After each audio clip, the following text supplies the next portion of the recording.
በለው በጣም ነው እንደከሰሽው የልጅሽ አባት እየሩስ። ሰላም ጤና ይስጥልኝ የኔ ውድ ቤተሰቦች፣ እንደምን ዋላችሁ? እንደምን አመሻችሁ? እግዚአብሔር ይመስገን። እንኳን አደረሳችሁ፣ እንኳን አብሮ አደረሰን።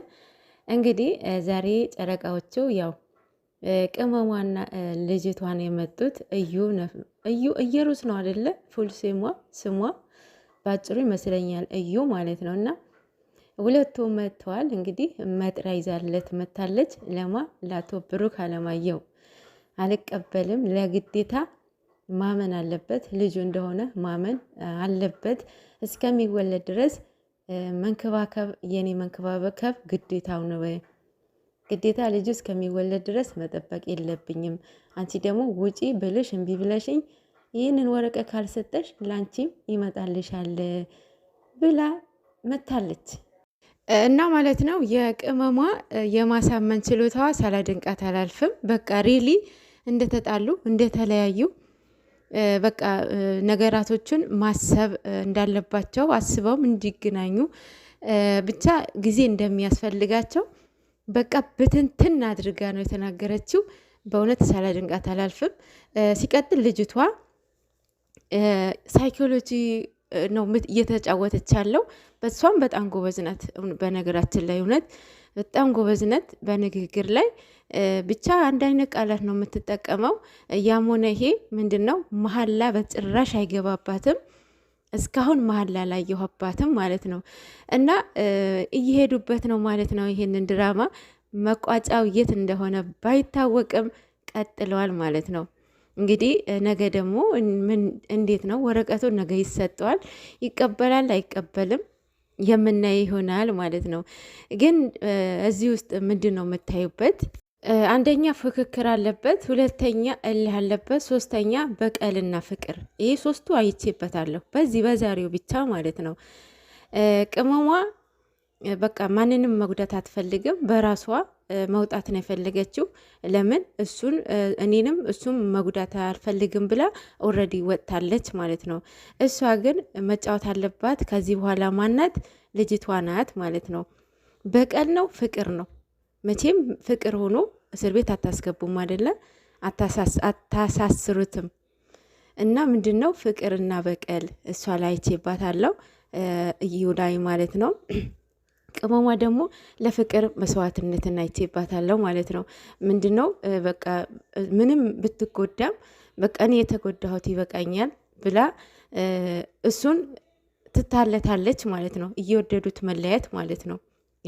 ብዙ ነገር ታዩበታላችሁ። ግን ደግሞ በዛ ረዘመ። እነሱ ደግሞ ከዚህ ስራ በጭራሽ የማሄድ ስራ ነው።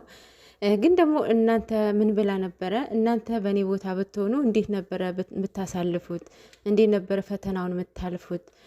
ያው ለተቀማጭ ሰማይ ቅርብ ነው ይባላል አይደለም? ጠይቃችኋችሁ ነበረ። ብዙዎቻችሁ የምትፈትሹበት ነው። እውነቱ ለመናገር በተለይ የትላንትናው ጥያቄ ብሩክ የጠየቃ ጥያቄ ብዙ በቃ አጣብቅኝ ውስጥ ጥያቄ ነው ጠየቃት ብሩክን ማለት ነው። አሁን የምትወዱትን ሰው የምታፈቅሩትን ሰው በልህ ምንም ነገር ማድረግ የለባችሁም። በንዴት ምንም ነገር ማድረግ የለባችሁ። ምክንያቱም በኋላ የእግር እሳት ነው የሚሆንባችሁ። ያንን ሰው እንትን አትሊስት ነገሩን እስኪረጋገጥ ድረስ እርግጠኛ እስክትሆኑ ድረስ ካጠገቡ መራቅ የለባችሁም። እንደ ሰውኛ ደግሞ በደስታው ጊዜ አብራችሁ ሆናችሁ በሀዘኑ ጊዜ ግዴታ መሆን አለባችሁ። ደስታውንም ሀዘኑንም መካፈል አለባችሁ። እንደ ሰውኛ ሲታይ ማለት ነው። እንደ ፍቅር ደግሞ እኔ እንጃ ፍቅር አሸንፋል። ባይዘዌ ፍቅር ከማጋራ እንደሚዛችሁ የት እንደሚዛችሁ በምን ሰዓት እንደሚዛችሁ አታውቁትም እውነቱ ለመናገር እና ፍቅር አሸንፋል። እና ጠያቄ ጠይቃችኋለች። በቅመሟ ቦታ ብትሆኑ ለመፍረድ አይደለም ይቅርና ለመቀበል ራሱ በጣም ነበር የሚከብዳችሁ። በጣም ይከብዳል። የጠየቃትን ጥያቄ እውነቱ ለመናገር በጣም ካልኩሌተር የሚያስፈልገው ጥያቄ ነው። ምን አይነት ጥያቄ እንደተጠየቀች አይታችሁታል። እኔ ራሱ በጣም ነበር እየከበደኝ የነበረው። እናንተ ብትሆኑ እንዴት ነበረ የምታልፉት ብላችኋለች። እንግዲህ በምንድን ነው የምታልፉት ፈተናውን ማለት ነው። ሶ መጨረሻውን እስክታዩ ድረስ ቅመሟ ቪዲዮ ባልመጣም በውስጥ ግን ከጎኑ ነኝ ብላለች። ገብቷቸዋል። ያ ደግሞ ይገባቸዋል ብዬ አስባለሁኝ። ለማንኛውም ይሄንን ስራ መቋጫው የት እንደሚሆን ባይታወቅም ግን ደግሞ ትዕግስት ሊኖረን ይገባል። እስከ መጨረሻ ድረስ ማየት ነው። የሁለታቸውን ማደግ የሁለታቸውን መለያት ካልፈለጋችሁ በቃ በምንም ማንም ጎን ሳትይዙ የማንም ሰው ሳትነፍቁ ወይም ሳትሰድቡ ሁለቱም እኩል ይዛችሁ ብትሄዱ ይሄ የራሳችሁ እንትን ነው እንጂ ለነሱ አይደለም። ማለት ጥቅሙ የምታገኙት ከሰው አይደለም።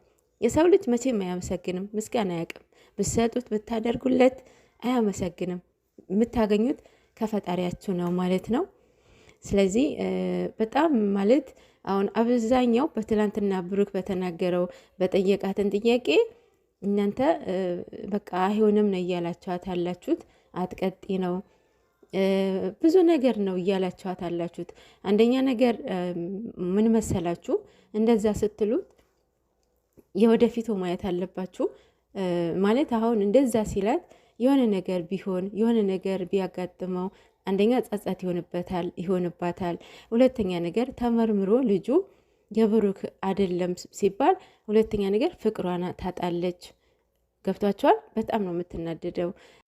ሌላው እንደናንተ አስተሳሰብ ማለት ነው። አሁን እንደናንተ አስተሳሰብ ለምሳሌ በጣም የምትወዷትን ጓደኛችሁ በጣም ምስጢርን በቃ ኤቭሪቲንግ የምትወያዩዋትን ጓደኛችሁ ዋንዴ የሆነ ችግር ባላሰበችው ችግር ውስጥ ገባች። የዛኔ ጥላቿት ልትሄዱ ነው ማለት ነው። ይሄ ሰልፊሽነት ይባላል። ይሄ በቃ እንደ ሰውኛ እንደዛ አይደረግም አይባልም ሲጀመርም ማለት ነው። አሁን እናንተ እኔ እንጃ በስማም ይከብዳል።